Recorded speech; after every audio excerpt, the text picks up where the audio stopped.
All right, Lindsay, thank you very much. Panasonic set to bring a workforce to DeSoto, Kansas that's roughly 2/3 of the size of the city population. Governor Laura Kelly recently shared just how large they're expecting here.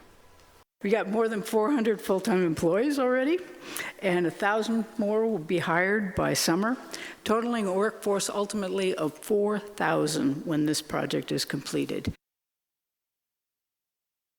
Now, obviously, with that size of an addition, people who live in DeSoto have some thoughts about how the development and workforce it brings to the city will impact them.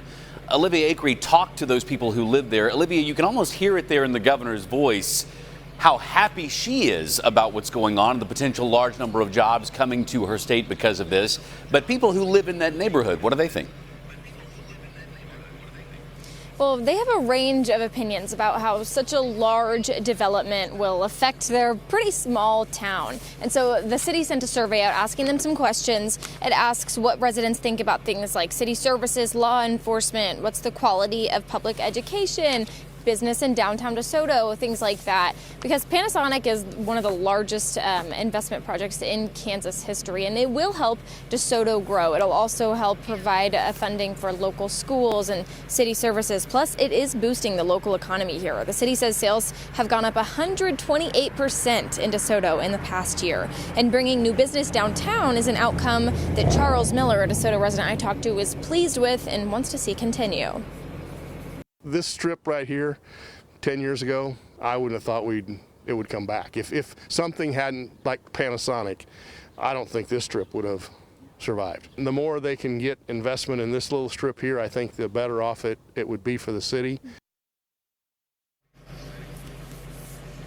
The City Council will release the results of the survey at tonight's meeting, and they'll really use them to plan for growth and improvements in the future. Taylor?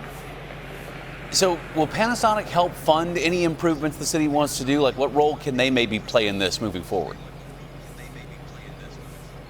Panasonic does have a role in making some improvements to DeSoto. So I have a few numbers to show you. This is about funding from Panasonic. So they're going to help provide $248 million in infrastructure upgrades to the city, $14 million to local schools, and around $19.4 million to support city services. And that's, again, one of the things they were looking at in that survey. So they will be helping. I mean, $200+ million for infrastructure is a large chunk of money. We'll see how exactly that's going to be spent moving forward, potentially. Olivia Acree live for us in DeSoto. Olivia, thank you.